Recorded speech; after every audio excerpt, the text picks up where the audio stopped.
स्वागत है दोस्तों हमारे चैनल में जिसका नाम है फाइनल डिकोड। आप सभी लोग बैंक गए होंगे, खासकर एसबीआई के ब्रांच में। तो वहां पर आप जाते हैं और आपको कुछ काम करवाना होता है, तो एसबीआई का जो स्टाफ होता है वो आपको बोलता है लंच के बाद आना। तो ये लंच के बाद आना, ये कस्टमर लोग को उन लोग बार बार बोलता है, लेकिन ये लंच के बाद आना बोलना महंगा पड़ गया एसबीआई को। जब सुप्रीम कोर्ट ने बोला एसबीआई को कि आप इलेक्टोरल बॉन्ड जो का इंफॉर्मेशन पब्लिश करिए, तो एसबीआई है उसने बोला लंच के बाद आना। तो ये एक मेरा तंज था।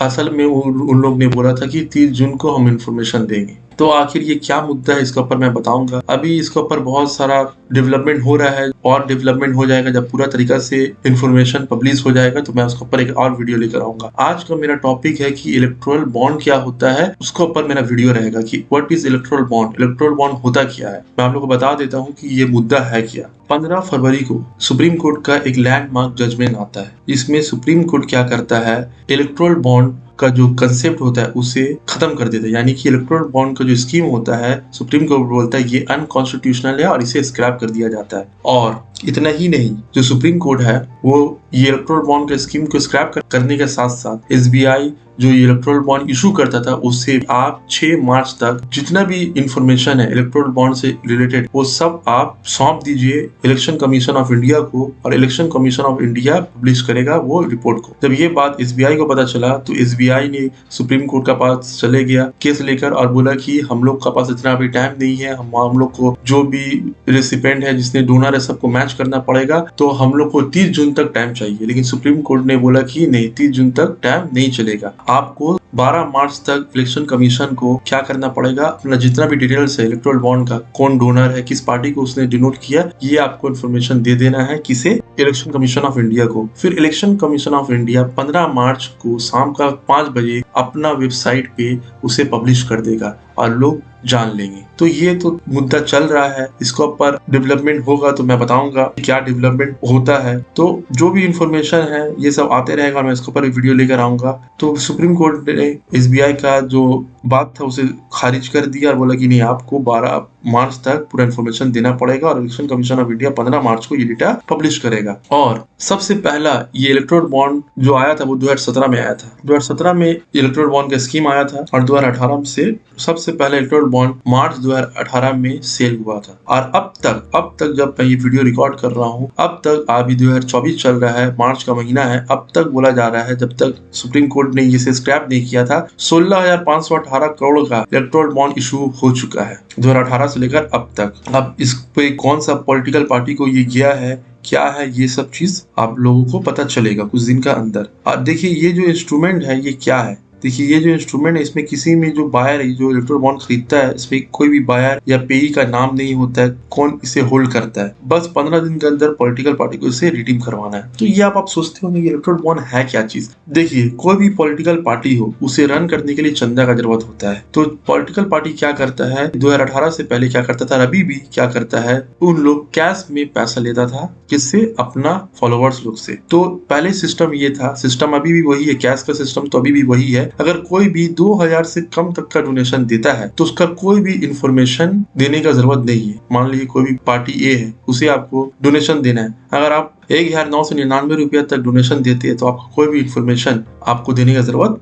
नहीं है। अगर 2000 रुपया से ज्यादा अगर आप डोनेशन देते हैं तो आपको पैन कार्ड का डिटेल्स देना पड़ता है, ये मैंडेटरी था। तो ये कैश डोनेशन का बात था। तो इस पे क्या हुआ, बहुत दिक्कत आने लगा कि 2000 रुपया से जब ज्यादा देता है तो उसका तो पैन कार्ड लिया जाता है। लेकिन पॉलिटिकल पार्टी लोग क्या करता था कि ऐसा हजारों नहीं लाखों आदमी लोग फेक नाम से डोनेशन मंगवाता था कैश में। 1000 रुपया, 500 रुपया, 1500 रुपया, 1800 रुपया करके डोनेशन मंगाता था। लाखों, 2 लाख, 3 लाख, 4 लाख, 5 लाख, आप जोड़ ही सकते हैं कि मान लीजिए 2 लाख आदमी लोग भी अगर 1000 रुपए करके दिया तो कितना हो जाता है। तो इसी तरीका से इसमें बहुत लूप होल था। तो सरकार ने नियम लाया कि इलेक्टोरल बॉन्ड का सिस्टम आ गया। और इलेक्टोरल बॉन्ड का सिस्टम है क्या, ये भी हम लोग जान लेते हैं। तो आप लोग किसी भी कंपनी का नॉर्मल सिचुएशन में आप लोग क्या करते हैं, बॉन्ड खरीदते हैं। बॉन्ड में क्या होता है, कोई भी कंपनी जब पैसा जरूरत होता है वो बॉन्ड इशू करता है। आप जब किसी भी कंपनी का बॉन्ड खरीदते हैं तो कंपनी क्या करता है, आपको उसका बदली इंटरेस्ट देता है, और जब आपको अपना पैसा वापस लेने का होता है तो आप कंपनी को वो बॉन्ड दे देते हैं, और कंपनी वो बॉन्ड का वैल्यू जो रुपीस होता है, जितना मान लीजिए 1 लाख का बॉन्ड लिए तो 1 लाख पैसा आपको वापस कर देता है विद इंटरेस्ट। इंटरेस्ट आपको हर महीना मिलता है। तो उसी तरीका का ये इलेक्ट्रल बॉन्ड है। ये इलेक्ट्रल बॉन्ड क्या है, एक इंटरेस्ट फ्री, इसमें कोई भी इंटरेस्ट आपको मिलेगा नहीं। ये एक इंटरेस्ट फ्री बियरर बॉन्ड है, एक मनी इंस्ट्रूमेंट है जिसे कोई भी कंपनी, कोई भी इंडिविजुअल खरीद सकता है। और ये कहाँ से खरीद सकता है, कहीं से भी नहीं, बाजार में मिलेगा नहीं या स्टॉक मार्केट में। एसबीआई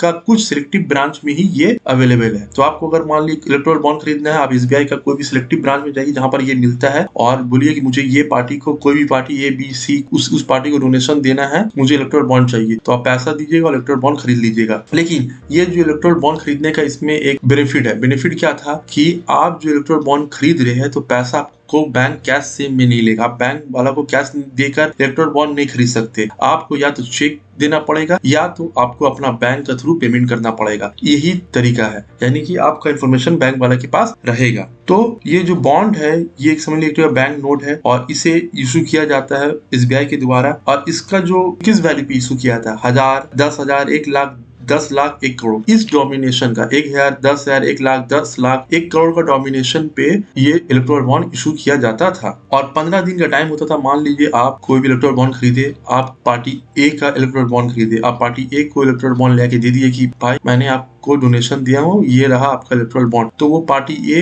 इलेक्ट्रल बॉन्ड लेगा और बैंक से आकर 15 दिन के अंदर वो इलेक्ट्रल बॉन्ड का बिहाफ में इलेक्ट्रल बॉन्ड देकर पैसा ले लेगा। तो ये सिस्टम था, और 15 दिन तक ही इलेक्ट्रल बॉन्ड का वैलिडिटी था। 15 दिन के बाद अगर आप जाते हैं, कोई भी पॉलिटिकल पार्टी जाता है इलेक्ट्रल बॉन्ड लेकर बैंक के पास, तो बैंक उसे पैसा नहीं देता था। लेकिन ये इलेक्ट्रल बॉन्ड में जो भी ये जो इलेक्ट्रल बॉन्ड खरीदता था, कोई भी इंडिविजुअल या कंपनी, इसमें उसका कोई भी नाम नहीं होता था, कोई भी इन्फॉर्मेशन नहीं होता था, इसलिए वो जो पेमेंट करता था अपना बैंक के थ्रू, बस वही इन्फॉर्मेशन रहता था। अब ये इलेक्ट्रल बॉन्ड क्या हर पार्टी इशू करता था, हर पार्टी का इलेक्ट्रल बॉन्ड मिलता था? तो ऐसा नहीं है। और जो भी इलेक्ट्रल बॉन्ड खरीदता था उसे इनकम टैक्स एक्ट के तहत से under section 80G, section 80GGB, इसका तहत एग्जेम्पशन भी मिलता था। कोई भी अगर इलेक्ट्रल बॉन्ड खरीद रहा है तो उसे ये 2 सेक्शन के तहत क्या होता था, एग्जेम्पशन भी मिलता था, टैक्स में बचित होता था। तो क्या सवाल उठता है कि क्या हर पार्टी इलेक्ट्रल बॉन्ड इशू कर सकता था, कि हर पार्टी का इलेक्ट्रल बॉन्ड आपको मार्केट में मिलेगा? क्या ऐसा होता तो आप कोई भी गैंगस्टर उठ के खड़ा हो जाता और बोलता कि मैं इलेक्शन लड़ूंगा और मेरा नाम का इलेक्ट्रल बॉन्ड इशू कर दो, तो वो अपना ब्लैक मनी को व्हाइट कर लेता। लेकिन ऐसा है नहीं।